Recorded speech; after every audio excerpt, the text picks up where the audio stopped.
Esto es, Fundamentos Bíblicos Verdaderos. Serie, Las Profecías de Jesús, una mirada a la eternidad. En esta serie de programas radiales, exploramos en profundidad las impactantes y reveladoras profecías pronunciadas por Jesucristo durante su ministerio terrenal.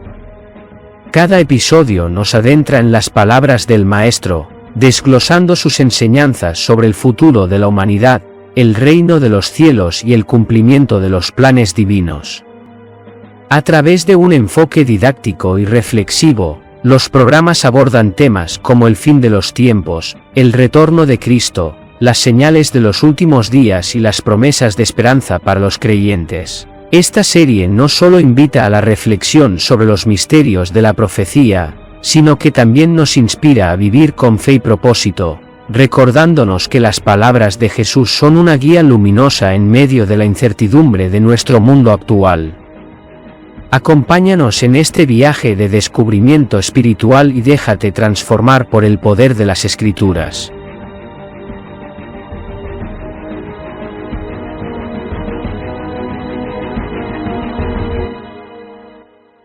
Esta es la primera entrega de una serie que he decidido llamar Las Profecías de Jesús, una mirada a la eternidad. Cuando pensamos en Jesús, muchas imágenes y conceptos vienen a nuestra mente. Esto no es sorprendente, pues Cristo ha hecho tanto por nosotros que resulta casi imposible abarcarlo todo. Sin embargo, rara vez reflexionamos sobre su papel como profeta, cuando pronunció discursos que describen acontecimientos que se extienden hasta el momento de su segunda venida. En la actualidad, el cristianismo, en general, parece haber dejado de predicar sobre este evento trascendental. Los púlpitos rara vez mencionan la pronta venida de Cristo. Por el contrario, sacerdotes, pastores y maestros suelen hablar de su gracia, el perdón de los pecados o los milagros que puede realizar en nuestras vidas. Si acaso se aborda el tema de su regreso, este se presenta como algo lejano y abstracto. Pero todos parecen olvidar una verdad fundamental: el sacrificio de Cristo para salvarnos perdería su propósito si Él no regresara para recoger los frutos de su obra, es decir, a nosotros, quienes creemos en su promesa de que volverá otra vez. Dicho lo anterior, los invito a considerar el texto bíblico clave para comenzar este estudio. Mateo capítulo 24, versículo 32. De la higuera aprended la parábola. Cuando ya sus ramas se ponen tiernas y las hojas brotan, conocéis que está cerca el verano. Así también vosotros, cuando viereis todas estas cosas, conoced que está cerca, a las puertas. San Mateo 24 y 25 son una unidad, un mismo discurso, que está destinado a su iglesia. Cuando estudiamos San Mateo 24, hay que unirlo a San Mateo 25, estos dos capítulos no deberían estar separados como capítulos diferentes, ya que tienen una unidad argumentativa que aportan una luz progresiva, donde cada texto se amplía con el siguiente. En el 24 se predice que le va a acontecer a la humanidad antes de su segunda venida, a la vez que aconseja como en el 25 lo que deben hacer los siervos de Jesús para estar del lado correcto cuando lo predicho tenga lugar. Realizaremos el estudio de estos capítulos en lo que hemos dado en llamar la gran profecía de Jesús sobre su segunda venida. El capítulo 24 comienza así. Mateo capítulo 24, versículo 1 al 3. Y saliendo Jesús del templo, se iba, y se le acercaron sus discípulos para mostrarle las construcciones del templo. Él, respondiendo, les dijo: ¿No veis todo eso? En verdad os digo, no quedará ahí piedra sobre piedra que no sea demolida. Estando él sentado en el monte de los olivos, se le acercaron los discípulos en particular, diciendo: Dinos, ¿cuándo será esto, y cuál la señal de tu advenimiento y del fin del mundo? Los discípulos estaban orgullosos del templo, creían que la magnificencia del edificio era un reflejo de la presencia de Dios y el favor de éste para con su pueblo. Adicionalmente, aún esperaban que Cristo tomara el poder político y liberara a Israel del dominio romano. Pero Jesús les dice que sus sueños estaban lejos de cumplirse, por el contrario el templo sería destruido. La idea de que la destrucción del templo pudiera estar relacionada con el regreso de Cristo y el fin del mundo fue un concepto que buscaba entender lo que su maestro les acababa de decir. Para ellos, era inconcebible que el templo que conocían pudiera ser destruido, salvo que ocurriera como parte de un evento tan catastrófico como el fin de los tiempos. Aunque la historia ya les hablaba de la destrucción del primer templo de Salomón, este suceso no había significado el fin del mundo, pero el entendimiento que tenían de los sucesos finales, los llevó a asociar ambos eventos como una misma realidad. Jesús, al responder a sus preguntas sobre la señal de su venida y el fin del mundo, no les explicó directamente que estos acontecimientos estarían separados por milenios. En lugar de ello, habló de manera intencional, ofreciendo una profecía de doble cumplimiento. La primera aplicaría a los cristianos de esa época y la segunda a aquellos que vivieran en el tiempo de su regreso. Esta respuesta no solo demostraba el amor de Jesús por sus discípulos, evitando desánimo y sufrimiento innecesario, sino que también cumplía un propósito profético más amplio.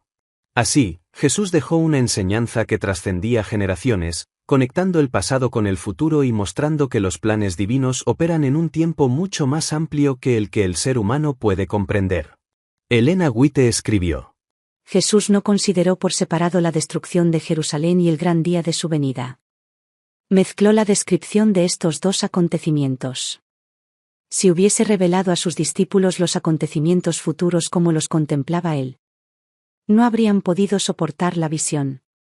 Por misericordia hacia ellos, fusionó la descripción de las dos grandes crisis, dejando a los discípulos estudiar por sí mismos el significado. Este discurso entero no fue dado solamente para los discípulos, sino también para aquellos que iban a vivir en medio de las últimas escenas de la historia de esta tierra. Deseado de todas las gentes, páginas 581-582. Ahora los invitamos a tomarnos una pausa escuchando un hermoso himno, luego de la cual retornaremos con este estudio.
Ahora analizaremos el doble cumplimiento de esta profecía, uno es histórico y el otro es escatológico. Anteriormente mencionamos que Jesús combinó los acontecimientos relacionados con la destrucción de Jerusalén y los de su segunda venida. Al analizar junto a ustedes el capítulo 24 del Evangelio de San Mateo, veremos cómo esta profecía tiene un doble cumplimiento. El primero, de característica histórica, se dio cuando la ciudad de Jerusalén fue destruida y el templo incendiado. El segundo cumplimiento, el escatológico, ocurrirá antes de la segunda venida de Cristo y culminará con esta. Ante esta realidad de un doble cumplimiento, surge una pregunta inevitable. ¿Por qué Cristo formuló una profecía con esta característica? El cumplimiento histórico actúa como un sello de autenticidad que confirma la certeza del cumplimiento escatológico. Jesús mismo respaldó esta idea con una declaración registrada en Juan 14, 29. Os lo he dicho antes que suceda, para que cuando suceda, creáis. El primer cumplimiento es la garantía de que la profecía es verdadera. Si se cumplió la primera parte, no tenemos por qué dudar de que se cumpla la segunda. ¿Qué podemos saber de la destrucción histórica de Jerusalén y su templo? ¿Y cómo lo entendieron los cristianos en su momento? El texto clave que anticipó más detalladamente ese evento es el siguiente. Mateo 24 versículos 15 al 20. Cuando, pues, viereis la abominación de la desolación, la predicha por Daniel el profeta, establecida en un lugar santo, el que lee entienda. Entonces los que están en Judea, huyan a los montes. El que está sobre la azotea no baje a sacar las cosas de su habitación. Y el que está en el campo no vuelva atrás a tomar sus vestidos. Mas, ay de las que están encinta y de las que crían en aquellos días. Orad para que no se haga vuestra huida en invierno, ni en sábado. En el libro de Lucas, se amplía el panorama con más información. Lucas 21, 20 al 24. Pero cuando viereis a Jerusalén rodeada de ejércitos, sabed entonces que su destrucción ha llegado. Entonces los que estén en Judea, huyan a los montes, y los que en medio de ella, váyanse, y los que estén en los campos, no entren en ella. Porque estos son días de retribución, para que se cumplan todas las cosas que están escritas. Mas ay de las que estén encintas, y de las que críen en aquellos días, porque habrá gran calamidad en la tierra, e ira sobre este pueblo. Y caerán a filo de espada, y serán llevados cautivos a todas las naciones, y Jerusalén será hollada por los gentiles, hasta que los tiempos de los gentiles se cumplan. La destrucción de Jerusalén y su templo ocurrió durante la Primera Guerra Judeo-Romana, también llamada la Gran Revuelta Judía, en latín Bellum Judaicum, en hebreo, Amered Agadol, fue la primera de las tres principales rebeliones de los judíos de la provincia de Judea contra el Imperio Romano, guerras judeo-romanas. Y tuvo lugar entre los años 66 y 73 de nuestra era. La segunda fue la Guerra de Quitos, entre los años 115 al 117 de nuestra era, y la tercera la rebelión de Bar Kokhba, entre los años 132 al 135. La primera comenzó en el año 66, a causa de las tensiones religiosas entre griegos y judíos. Para solucionar el problema cayó Cestio Galo, quien fue legado de Siria desde el 63 al 65. Marchó a Judea con una fuerza de más de 30.000 hombres en septiembre del 66 en un intento de restaurar el orden al comienzo de la Primera Guerra Judío-Romana. Como estaba reunido en Antioquía, el ejército de Galo comprendía la Legio 12 Fulminata, destacamentos de las otras 3 legiones con base en Siria, 6 cohortes de infantería auxiliar y 4 alas de caballería. Estas tropas regulares fueron apoyadas por 14.000 aliados proporcionados por Agripa II y otros gobernantes aliados. ¿Por qué los primeros cristianos interpretaron la abominación desoladora con la llegada del ejército romano? Las palabras de Jesús como se registran en el Evangelio de San Lucas, no dejan lugar a dudas. Cuando vieran a los ejércitos romanos sería señal de que la desolación de Jerusalén estaría cerca. El término griego eremosis es el utilizado tanto en Lucas para referirse a la presencia de los ejércitos romanos como en San Mateo para referirse a la abominación desoladora. Eremosis puede ser traducido también como destrucción. Lucas 21, 20 dice: Cuando veáis a Jerusalén cercada por ejércitos, sabed entonces que se acerca su desolación. Eremosis. Y en San Mateo 24, 15 se refiere a este acontecimiento así. Por tanto, cuando veáis en el lugar santo la abominación desoladora, eremosis, de que habló el profeta Daniel, el que lee, entienda. Cuando los ejércitos romanos llegaron a la zona, asentaron sus fuerzas en el monte Scopus, que por su cercanía al templo se consideraba la tierra santa. Además de eso, el ataque principal tuvo lugar en dirección al monte del templo. Así es que para los cristianos de aquel momento, no quedó lugar a dudas que los ejércitos romanos eran la abominación desoladora. Ahora continuemos repasando la historia de estos sucesos. Primer ataque a Jerusalén. Revuelta judía. Con su fuerza reducida por destacamentos enviados para ocupar Galilea y la costa de Judea, Galo se volvió tierra adentro para someter a Jerusalén, que al ser el núcleo espiritual y estratégico de Judea, su caída representaría la derrota definitiva del movimiento rebelde. Después de sufrir pérdidas entre su tren de equipajes y su retaguardia, Galo llegó al monte Scopus a fines de octubre, posiblemente el 26 de ese mes, lugar que estaba a unos 1500 metros en línea recta del monte del templo. Su elevación permitía a los romanos ver claramente el templo y las murallas de Jerusalén, lo que les daba una ventaja táctica. Por su cercanía a Jerusalén como con el templo, ese monte se consideraba tierra sagrada. El monte Scopus es uno de los picos que rodean a Jerusalén, que se encuentra al este. Se eleva a una altura de 826 metros, ofreciendo una vista panorámica de la mayor parte de la capital así como de una gran zona del desierto de Judea, incluido el Mar Muerto. Monte Scopus es una traducción griega del nombre hebreo Har Hatzofim, que significa monte de los vigilantes. En árabe, la montaña se llama Jabal al-Masarif, montaña mirador. Flavio Josefo comenta que al sexto día de comenzar el ataque contra la ciudad no pudo tomar el monte del templo. Al sexto día, Festio, con muchos flecheros, arremetió al templo por la parte septentrional, y los judíos resistían desde el portal, de manera que presto apedrearon a los romanos que se llegaban al muro, los cuales, rechazados por la muchedumbre de los tiros, a la postre partieron de allí. Los romanos que iban delanteros, cubiertos con sus escudos, se llegaban al muro, y los que seguían por semejante orden, se juntaban con los otros, entretejiéronse, hecha una cobertura llamada testudine, o escudo de tortuga, de manera que las saetas que daban encima eran baldías, así que los guerreros romanos cavaban el muro sin recibir daño. Y quisieron poner fuego a las puertas del templo, porque ya los escandalosos tenían gran temor, y muchos echaban a huir de la ciudad como si luego se hubiera de tomar.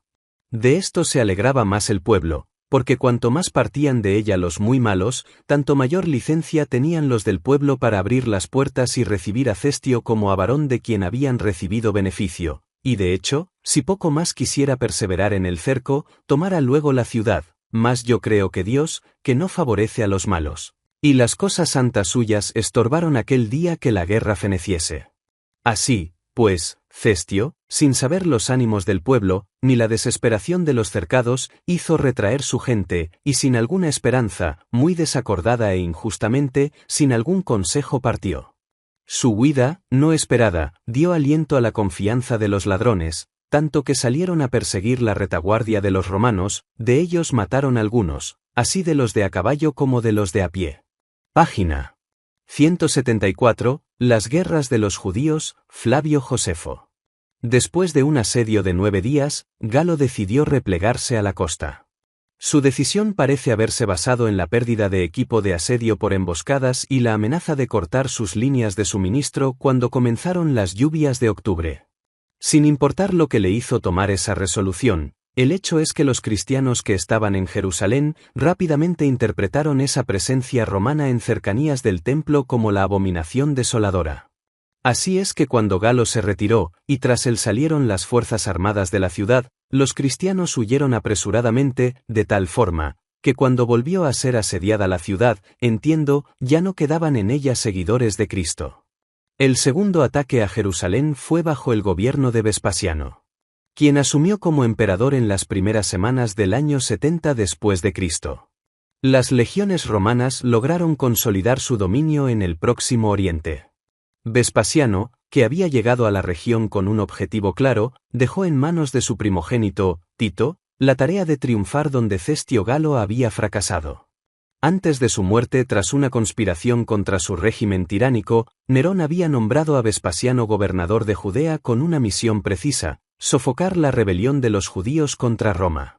Sin embargo, Vespasiano, consciente del fracaso de Galo, el legado de Siria que había intentado, sin éxito, someter a los rebeldes, actuó con prudencia. Decidió no atacar de inmediato Jerusalén, la capital de Judea y principal bastión de la resistencia judía. Cuando Vespasiano fue llamado a Roma para asumir su nueva dignidad como emperador, quiso asegurarse de dejar el problema en vías de solución. Por ello, encargó a su hijo, Tito Vespasiano, la conquista de Jerusalén, la ciudad sagrada de los hebreos, y con ello la culminación de la misión encomendada por Roma. Tito, al mando de las legiones romanas, llegó a las afueras de Jerusalén y estableció su campamento en el mismo lugar donde, tiempo atrás, lo había hecho Cestio Galo. Al respecto, Flavio Josefo escribió lo siguiente. Después que Tito hubo tomado la legión que estaba en Amaunta en su compañía, en una noche, partiendo luego por la mañana de allí, llegó a Escopón, de adonde ya se descubría la ciudad y la grandeza del templo claramente por la parte que propiamente se llama Escopos, por ser lugar más bajo, el cual toca la ciudad por la parte septentrional, lejos de ella 7 estadios, y habiendo puesto allí legiones juntas, mandó que la quinta asentase su campo 3 estadios más atrás, y parecióle que no pasasen los soldados más adelante por causa del cansancio que traían del camino, para que pudiesen hacer sin algún temor su muro.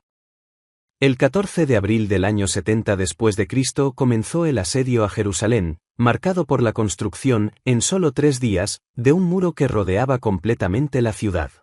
Este asedio terminó el 7 de septiembre del mismo año, durante el cual Jerusalén fue destruida, su templo saqueado e incendiado, cumpliendo la profecía de Cristo de que no quedaría piedra sobre piedra. Además, las principales fortalezas judías, como Masada, fueron demolidas en el año 73, y gran parte de la población judía fue esclavizada o masacrada. De todo el periodo de esta guerra, el evento más relevante fue el ataque a Jerusalén. Y de esto, lo que nos interesa está relacionado con el templo. Y la tierra que se consideraba santa, que abarcaba el lugar del templo más terrenos cercanos, como ser el monte Scopus. Desde que Cayo Cestio Galo se asentó a poco más de 1 kilómetro del templo hasta que las tropas de Tito regresaron al mismo lugar, el monte Scopus, y construyeron el muro que cercó definitivamente a la ciudad y selló su destino con un asedio imposible de romper. Pasaron 1267 días. Según Flavio Josefo, la construcción del muro demoró solo 3 días, lo que deja un total de 1264 días, de los 1267, en los que hubo oportunidad de escapar de la ciudad. Sin embargo, en los últimos 3 días de los 1267, la posibilidad de huir se redujo drásticamente, siendo un acto casi suicida. El muro se completó el 17 de abril, coincidiendo con el 14 de Nisán, el día en que se sacrificaba el Cordero Pascual. Esta fecha es simbólica, ya que el 14 de Nisán fue el día en que los israelitas se prepararon para salir de Egipto, siguiendo las instrucciones de Dios dadas a Moisés, marcar los dinteles de las puertas con la sangre del Cordero para que el ángel de la muerte pasara de largo. Este acto representó la protección divina y el inicio de la redención del pueblo judío. Es interesante observar que esta Pascua coincidió con la condena definitiva de Jerusalén, ya que, una vez cerrado el muro construido por Tito, nadie pudo salir de la ciudad. En la primera Pascua, el pueblo de Israel se llevó los despojos de los egipcios. En esta segunda Pascua, Jerusalén misma fue el despojo para los romanos. El Cordero Pascual, que se elegía el día 10 del mes y se sacrificaba el día 14, también guarda una conexión significativa con los eventos ocurridos en Jerusalén. El destino de la ciudad quedó sellado el mismo día del mes en el que, 37 años antes, el Mesías había sido crucificado. Según la fecha más aceptada, Cristo fue crucificado el 3 de abril del año 33 después de Cristo. Sin embargo, si la crucifixión hubiera ocurrido en el año 30, como algunos otros investigadores sostienen, habrían pasado exactamente 40 años entre su muerte y la destrucción de Jerusalén, un periodo que coincide con los 40 años que el pueblo hebreo vagó en el desierto, antes de entrar en la tierra prometida. Ahora serían expulsados de esa tierra. El Evangelio de Juan, capítulo 19 versículo 14 menciona que Jesús fue crucificado en el día de la preparación de la Pascua, que corresponde al 14 de Nisán en el calendario judío, el mismo día en que los corderos pascuales eran sacrificados en el templo de Jerusalén. Una vez que el muro de Tito se cerró, los habitantes de la ciudad quedaron atrapados, enfrentando el hambre, las pestes o la espada. El 30 de agosto del año 70 después de Cristo, el templo fue destruido, y el asedio, que había comenzado el 17 de abril, terminó oficialmente el 8 de septiembre. El ataque se descontroló y el incendio del templo se extendió al resto de la ciudad. Los judíos que no pudieron escapar fueron asesinados o esclavizados. Sin embargo, los cristianos que prestaron atención a las profecías de Cristo huyeron cuando vieron a las tropas romanas asentarse en el monte Scopus, considerado tierra sagrada. Ellos vieron a los ejércitos romanos como la abominación desoladora en el lugar santo. De este modo, se cumplió de manera histórica la profecía de Cristo, quedando sellado su significado para el cumplimiento escatológico. Si un cumplimiento tuvo lugar, no quedan dudas de que el segundo también acontecerá. Ahora unas reflexiones finales. La profecía tiene un doble cumplimiento, uno histórico que aconteció cuando los romanos destruyeron Jerusalén, y otro escatológico, que acontecerá en el período final, que llegará hasta la misma segunda venida de Cristo. El cumplimiento histórico sella con marca de autenticidad a la profecía.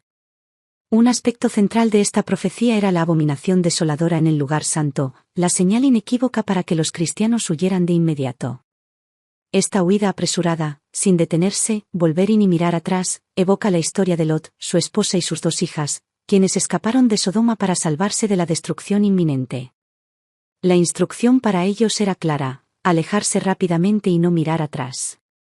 Sin embargo, la desobediencia de la esposa de Lot le costó la vida, convirtiéndose en una estatua de sal como consecuencia de su falta de fe. De igual modo, para los cristianos, volver a la ciudad sería su final. Esta indicación tenía importancia para aquellos que vieron a los ejércitos conducidos por Galo en la Tierra Santa, pero más importancia tuvo para aquellos que vieron a las tropas de Tito. La abominación desoladora fue interpretada por los cristianos de aquella época como las legiones romanas que se asentaron en las inmediaciones del templo en el monte Scopus. El evento conocido como la abominación desoladora abarcó un periodo con 2 momentos clave, el primero en el año 66 después de Cristo, con Cestio Galo, y el segundo en el año 70 después de Cristo, con Tito. En ambas ocasiones, los ejércitos romanos se asentaron en el monte Scopus. Sin embargo, mientras que en la primera ocasión la ciudad no fue destruida, en la segunda quedó completamente devastada. Desde la primera aparición de los romanos, los cristianos, atentos a las profecías de Cristo, comprendieron que debían huir de Jerusalén, para evitar el destino siniestro que tendrían sus habitantes. Jerusalén había sellado su destino al rechazar al Mesías, y la sangre que derramaron cometiendo el asesinato de Cristo, cayó sobre esta ciudad impía como un manto mortal. Tal cual clamaron cuando Pilatos les entregó a Jesús: su sangre sea sobre nosotros, y sobre nuestros hijos. Sin embargo, Dios en su misericordia, le otorgó a sus habitantes un breve periodo de gracia, para que salieran de ella y no sean partícipes de sus pecados y condenación. Recalco que el cumplimiento histórico sirvió como una sombra, una imagen anticipada de lo que le sucederá a los impíos habitantes de este planeta, con los eventos previos a la segunda venida de Cristo.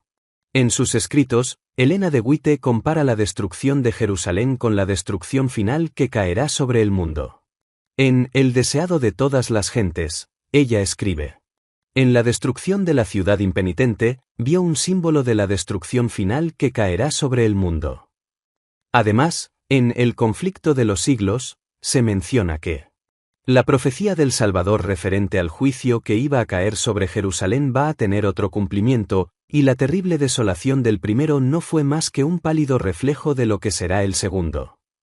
Estas citas reflejan la visión de Elena de que la destrucción de Jerusalén sirve como una advertencia y una imagen de la desolación final que afectará al mundo en el futuro. Con esto hemos llegado al final de este primer encuentro. Los esperamos para seguir estudiando las profecías de Jesús, una mirada a la eternidad.